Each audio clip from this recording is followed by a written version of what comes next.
Okay, Paul, we've got a little bit of time to go before Business Bootcamp kicks off. Very exciting, and wanted to look at why somebody might come. I mean, yes, you get to spend the day with you and I via Zoom, which would be awesome. Amazing. But some people, that's not quite enough. So why might somebody want to come to Business Bootcamp? I started looking up some stats, and actually, it's kind of scary out there being a business owner these days. 7 out of 10 businesses close their doors due to poor financial management. From a finance perspective, again, most business owners are only earning 59,000 per year on average. They have zero emergency funds, so if anything goes wrong, they are hooped. And 89% are making less than 3% net profit, which is really scary. So Yes. that would be one reason. We are going to cover finances and the importance of financial systems. So essentially, if you're a David Rose a la Schitt's Creek and think the write-off people will handle it for you, you might need to come and get some education on financial management. And it's very important. So another reason, it's not wasn't in my stats, but as people failing on their processes, understanding what the business process is. Yes, you're really great at, you start the business because you're really great at doing X, but X or production or whatever your service or product is only about 20% of the picture. You also need to understand finances, like I just said. You also need to understand marketing and sales, and yes, they're different, as well as if you have a team around you, whether that's contractors or employees, you should understand HR. Very much so, especially here on Vancouver Island. Yeah. Do you want to expand on some of those other little subsets that people might need to learn about? So yeah, I mean, ideally, marketing is a bigger picture. So looking at marketing, brand, customer acquisition, one of the major reasons in my, how do I know, 32 years of doing this is they don't do their research and don't really understand the who they are, why what they do, and how they do what they do to make themselves different. And they fail within the first year, or they then reach, most of my clients been in business less than a year, then they suddenly realize, oh, actually, I need to know this because this is a huge part of the business. I sometimes explain to people being in business is like an iceberg. The bit you do, so you as a bookkeeper, it's a little bit above the water, and the major part of the business that nobody sees, and then you sometimes don't see until you're a business owner, is the iceberg that's under the water. So me as a marketing consultant, that little top bit's, relatively easy. All the bits that we're going to cover in the business bootcamp, finance, HR, strategy, growth plans, and so forth, is all the stuff that's underneath that supports the foundation of your business to be able to succeed for years to come and ultimately, hopefully, have an exit strategy.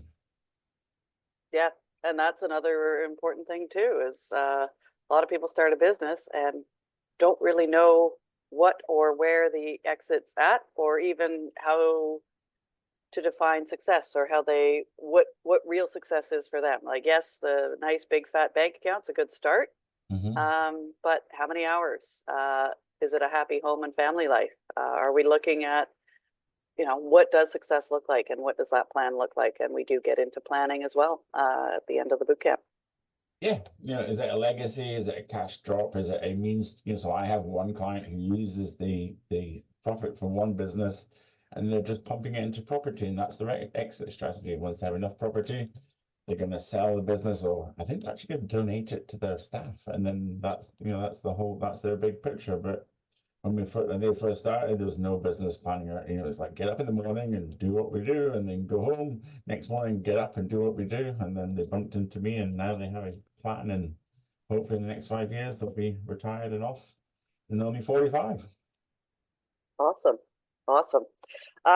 So quick hits. What are the top mistakes you see business owners make from a marketing perspective? Not enough research. Not enough research in knowing who their customers are. And so a lot of time people go, oh, they have this genuine, fantastic idea, but they haven't done the research to see, A, does somebody want to buy that? And is there enough people that want to buy that? You know, is the market share, is the market size there, and can they have a market share? You know, I have a client who wanted to be similar to Amazon, and then when you start looking at actually the realistic figures of even starting an Amazon or an Alibaba now, you're starting with anything from 15 to $20 million. And they're like, what? You know, can I not just start with a website? But then it's, you know, it's all the processes that go, well, how are you going to get this seen? How are you going to get this sold? And it's better to do that before you start a business rather than do it whilst you're in business, because working on your business and in your business, if you're the only person, is a 70, 80 hour week. Yeah. Wow. Okay. That's a big one. What Yeah. about chasing the wrong customer? Do you see that, or have you seen that? Yes, yeah, and sometimes people don't realize who their actual customer is. You know, we go through a customer analysis profiling thing, and they because they don't understand the why. You know, why are people booking them out for so and so, you know, or whatever. That they don't understand the why of what their customer is buying. You know, they'll be physically buying something, but why are they buying it? And then they suddenly realize they're not chasing the ideal customer, or they're chasing a customer that is not who they think it is. So I'm just spitballing here. So I have a customer in Victoria, and then when we looked at who they were chasing, a client in Victoria, who they were chasing, their customer was costing them $100 every time they service that customer. So that's not their customer.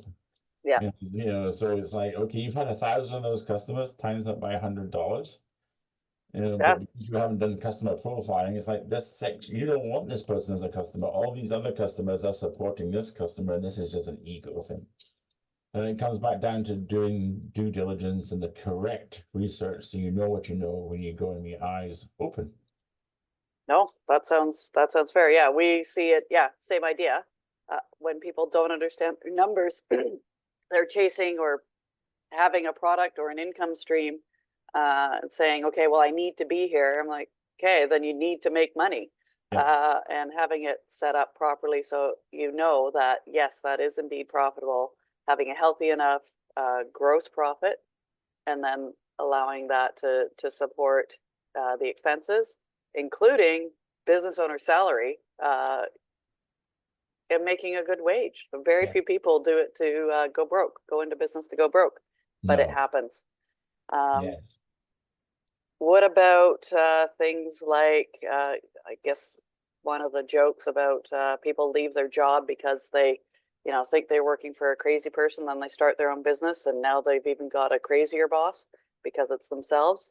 They're running around fire to fire to fire, trying to put things out, and uh, not actually, their business is running them as Oh, opposed to them totally. running the Yeah, business. yeah. They own a job, not a business, which is fine for some people if it has a strategy. You know, so I have a client that knows they own a job. They're taking the surplus, as I said, and they're pumping it into property. But yeah, it's very difficult. You know, I have lots of, I suppose, you know, tradespeople who work for bigger companies and go, Paul, I want to set up my own plumbing business or electrician business. And then when you go for the nuts and bolts of it, they go, okay, I'm going to go back and work for somebody else because the work, you know, they either don't have the capital to set it up and keep them going for a period of time, or they just realize actually I don't have that motivation and drive because they weren't aware of what their crazy boss was doing, and now they know why their boss is crazy and go back to work and give them a big hug and go, I feel sorry for you, you know. So, yeah, what can people expect? Why else? If we haven't hit on anything yet, is there anything else somebody might need to get to business boot camp? I think one of the things that also maybe if you've got a senior member staff, I call them like gatekeepers. So maybe if you have a senior sales staff or a senior admin staff, it might be a way of opening their eyes so they can see the things that you do as a business owner. So it might, you know, from a HR point of view, might help cement buy-in into the organization and corporation because they see how hard you're working, you know, the iceberg below the water because they can't see it. And it might give them more knowledge and then to be an added value member of staff by coming along and understanding some of the topics that we're going through.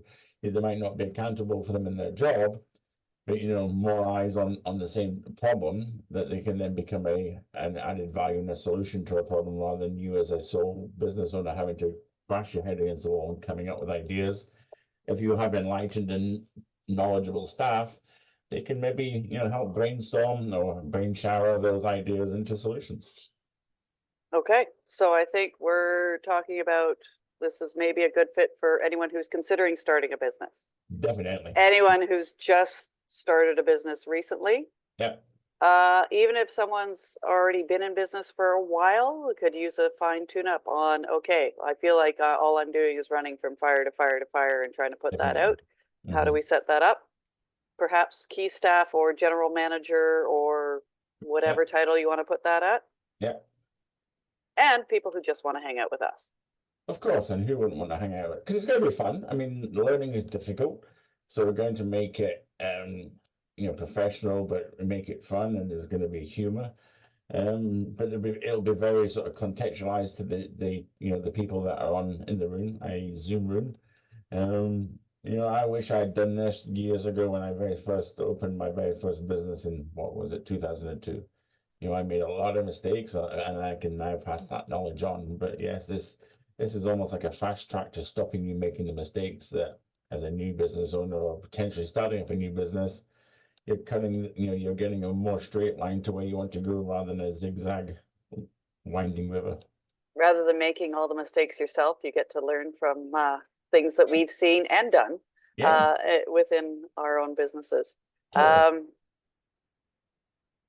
That there was something that you twigged that you said that I totally twigged on, and then it's gone now. So that's It all may right. come back. Watch out for video number 2 when Kelly gets there. That's what I was thinking about. Okay, so yes, Oh, that's what it 14th of was. June. Ha! That's what Sorry. it was. That's what it Okay. was. Not only do we have all of this material prepped, it's a chance to get your business questions answered live. Like you can come Yes. and you can pick our brains Yes. for yeah. Yeah. We're delivering multiple hours of content, plus you can ask for help with specific problems at the time. Totally. Yes, I'm looking forward to it. I'm super excited. Excellent. Look Okay. at me in Canada being super excited. In England, I just be, yeah, good. Stiff upper lip. Proper. Proper. Yeah, there we go. Okay, boys and girls. Yeah, a few places left. 14th of June, whole day. We will start for lunch and coffee breaks and stuff, but fast paced. But I wish I could have done this 20 years ago, 30 years ago. So Excellent. okay, We'll see you then. see you on Friday. Ta-ta for now.